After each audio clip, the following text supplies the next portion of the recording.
What's the best job for a lazy person? Back in college, I was a computer lab monitor. I just had to sit in the lab and once every hour count the number of people there. If I was opening or closing the lab, there was about 15 minutes of work for that, but otherwise I could just surf the web or do my homework. I'm a backstage doorman at a Broadway theater. I sit around watching Netflix and Hulu and all that all day. If I'm feeling ambitious, I'll read a book or write some stand-up material. It's a pretty sweet gig and perfect for the laziest of people. I worked as a security guard for a trucking company on the weekends. The rest of the company conveniently didn't work weekends, so I had the whole place to myself. I worked 12-hour days and walked around a small wing of the property every hour and documented anything that was out of the ordinary. Almost nothing was ever out of the ordinary. Other than that, I didn't do anything. It was actually really boring because the guardhouse was outside of the Wi-Fi area, so I blew through my phone data really fast. To cure the boredom and ease my phone bill, I bought a portable DVD player and watched every DVD I had. I used to go to the factory where they make giant rotating machinery for power plant generators. It would take a week or more to machine these giant discs, and the machinist just sat there watching this giant computer operated machine do all the work. If an error popped up, the machine would stop, sound an alarm on the computer, and the machinist would pick up the phone and call an engineer to come fix it. Also, they didn't do any of the removal or setup. That was done by a team of engineers and transport folks. $30 per hour. I'm an analyst. I taught myself a bunch of stuff and spent a bunch of time automating things because I'm too lazy to do them every day / week / month. The person that sit on a chair in the museum. They just sit there in one of the most quiet places I visit. And when a person stands too close to one in artwork, they just cough a little and tell you to step back. A guy on the surveying crew has the job of watching a surveying GPS unit all day. He gets dropped off with the unit, said sit up, and sits there and makes sure it doesn't get stolen and that the blue light is still on.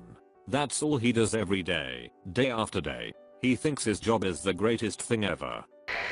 Find a remote data entry job and outsource it to someone who will do it for cheaper. Let them do your job and just collect the difference.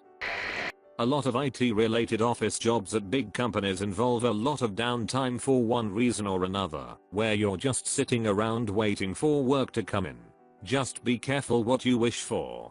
I did a 6-month work placement at a place doing QC on medical data entry. It was as riveting as it sounds, and due to poor management there were massive stretches of time, like more than a solid week, where there was nothing for us to do. We were literally begging for work because we were soaking bored. If someone had asked me to start hoovering the carpets, I would have jumped at the chance. Creative IT jobs like the video games and special effects industries are major exceptions. Copy editor. You can pretty much work out of your own home and be a professional grammar Nazi. Pay as meh, but it's really not bad once you build up a client base, since you can literally sit on your ass for hours if your grasp on the language is strong. Edit. I should probably clarify, I do this part-time after I get home from my main office job. I consider it lazy because I can sit in my own home office and dedicate what time I wish to it, and it requires no specialized equipment besides a laptop. Get an office job. Figure out how to do it in a fraction of the time. Coast for a couple of years. When a coworker quits, tell your boss that you can add their responsibilities to yours instead of hiring a new person for a 40% raise. Figure out how to do that in a fraction of the time. Get all your work done every day and also spend hours on Reddit. Bonus. Literally nobody else knows how to do your job, so they'll think long and hard before downsizing you. It helps if you understand Excel or whatever your office uses more than anybody else in the company. I worked at a pool the summer after my senior year of high school. I wasn't a lifeguard. I just had to have a person show me their Navy card to get in the pool, and I had to check the pH levels of the pool at the end of every day. Only had to text my boss, could be on my phone the whole day, chilled with my then girlfriend, and ate food. Didn't even have to clock out for lunch, and got an extra half an hour every day. The downside was working in the hot sun. You'd be under an umbrella, but the job could get boring. Edit. I should also add most of my friends were Navy kids whose mothers or fathers were working, so I would be able to chill with them all day too because it was their neighborhood. All in all pretty good gig if you're lazy. Edit 2. Also one time me and my friends were there and there was a live skunk in the pool filter. He was trying to swim, so we took a pool net and gently pushed him into it and let him down in the grass outside. He was just laying on his back panting frantically, then he jumps up and runs in the woods. I have it on film on my old iPhone. Edit 3. Wow, 1.6k more people like this job than I thought. Guys, you really don't want to work at a pool, mayo. Financial aid officer at a college/university. Those are indeed the slowest, laziest, and inept people there ever were. I worked as a security guard for a few years. Their policy was going around the perimeter of the plaza twice per shift. It took about 30 minutes each, and they don't care what you do for the rest of it. So really you're getting paid by simple scarecrowing around and scaring off potential beggars or hobos only in hours of your 8-hour shift. While it wasn't high pay, the expectations are so low that it sort of justified it. Not all security areas are the same.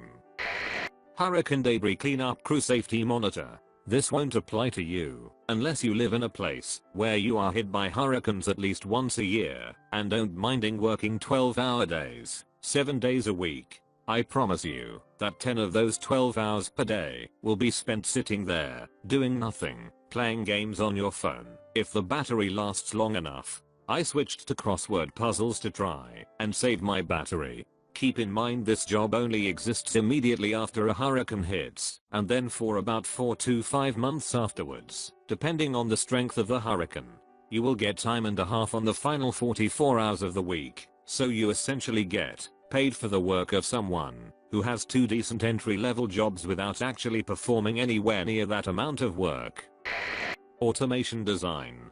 Been doing it for 26 years and my laziness has advanced my career more than anything else. I hate doing anything twice, so if I have to do it once, I do it in a manner that the next time it's needed it handles itself. I just quit my job because it was too boring for me, but it paid 70 grand a year and had full benefits, and I spent 7 out of 8 hours a day on Reddit. Do tech support for a medical device company that makes a good product. Truck driving. And not in a bad way. I drove a semi for a few years after the military, and it is by far the best job for low energy introverts. You get paid to do nothing other than stare out a window and listen to music/podcast/radio. You have to get out every now and then for work, but you won't be doing any back-breaking work, and it won't be longer than 10 to 15 minutes at most. Best job if you like to be alone and not really have to do anything. Plus it pays really well. I own a out-of-home phone repair business. I repair maybe 2 to 3 phones a day. Takes roughly about 30 minutes each. Then I either play games or relax in bed the rest of the day, and that keeps me going well. My job. I make the ballistic fiber that goes in bulletproof vests. I basically just watch movies and play on my phone all day long while the machine runs. As long as everything goes smoothly I have around 5 minutes of work to do every hour and a half whenever the machines is ready to run new packages. And I'm on break half of the day too because we do 1 hour on the floor, then swap out with our relief for an hour. So every other hour you're on break for an hour. And I have a 2-hour lunch. I make $30.23 an hour and all the overtime I want. It depends on what kind of lazy you are. Work hard 1 to 2 decades and chill for the rest of your life lazy. Or wake up at 11 AM and go to work at 2 PM kind of lazy. Someone in my family works as an anesthesiologist and another as a neurophysiologist. Both work literally 10 to 15 hours a week for $150k $225k a year.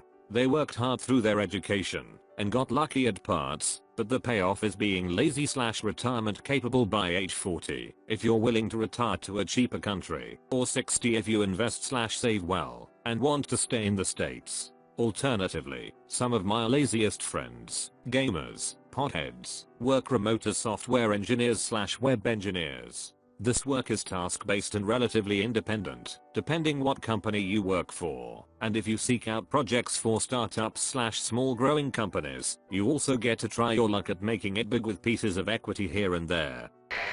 I worked as a personal shopper for a couple of years, and it was the chillest and easiest job I have ever had. It was part of this app/website, so I worked remotely from home, basically just googling things for people and trying to find the best price. I actually found it through Reddit in one of the job subreddits, and it was a small startup company that had only been around for a few months. I honestly don't know how it lasted as long as it did, because we didn't charge for our services, and although we had partnerships with many companies and websites, sometimes we ordered through eBay and Amazon, since they would end up being the cheapest option.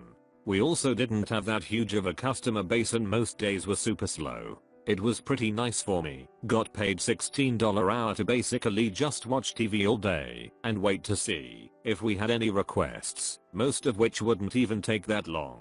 They finally ended up closing last year, but it was an interesting run, and if anything, I'm really good at finding deals for myself now when I want to buy something. I'm currently working as a companion for old folks with early stage dementia. Their kids feel guilty for not spending time with them, so they pay me too much to go to the old folks home every day, hang out, drive their fancy cars, and go out for lunch. Most don't wake up till after midday, so I do whatever I want all morning. My old guy now likes to go to this expensive restaurant every day for lunch, full on 3 courses with a bottle of wine, which to be honest has become a bit much for me. Every few days, I send the kids a happy smiley pic of the old timer having a good time, and they get the warm fuzzies. I'll drive the Jag or Rolls, get them a paper, but don't do any personal care at all. It's a sweet gig. I'm sure this will likely be lost in the other awesome jobs, but I once had a job that required maybe 10 minutes of work a day. Essentially, it was my job to rent people mobility scooters. I'd sit in a small room surrounded by different colored scooters and I'd just read or watch movies with my feet up, because we had maybe 2 to 4 customers a day. If a person came in for a scooter, I'd ask for their name and postcode, write it down on a piece of paper, and give them the keys. When they came back I would, usually an hour or two later, I'd charge the scooter by just plugging it in. That's all. The entire job. The work really slowed when the local government started charging for the formerly free service. Then I'd maybe see 3 people a week, and they paid me £8 per hour. In college, I was the substitute proctor for a standardized test company. They would hold practice exams, and I would just say start, set an alarm, and say end when it was done. That was basically it. Didn't have to look for people cheating, because if you're paying $1,000 to take a class, and you cheat on the practice exam, then that's on you. Easiest beer money in the world, and I got to do work or read during it. Working at a visitor center along our interstate. My buddy works at one along I-15, and he just sits in a chair and points things out on a map to people all day. He basically is on one long break. He steps out back whenever no one is around, and tokes his e-pen. So basically he sits in an air-conditioned little room, and tells people where cool spots are, and fun things to do on their trip. Plus you get to meet all sorts of interesting and creepy people, all while being baked off his. One time I had a sweet gig as an overpass carriage driver for a sweet old lady neighbor of my mom's friend. She lives alone, is around 90, super mentally and physically with it. She just gets scared at night, and likes the company. I would go over at around 8 PM, watch Dancing with the Stars, or whatever with her, discuss current events, and would usually end up going to bed before her at around 11. She didn't mind, as long as I was in the house. I would wake up, and have breakfast with her, then leave around 7 or 8 the next morning. She paid $100 a night. I did this for a while, when I was preparing for my NCLEX, and for a bit after I passed. I had to leave, because I got a job as a camp nurse, and then I ended up moving and getting a real job, so I didn't try to get that job back. I hope she's still alive and that someone else is filling in as well as I did. They were some pretty big lazy shoes to fill.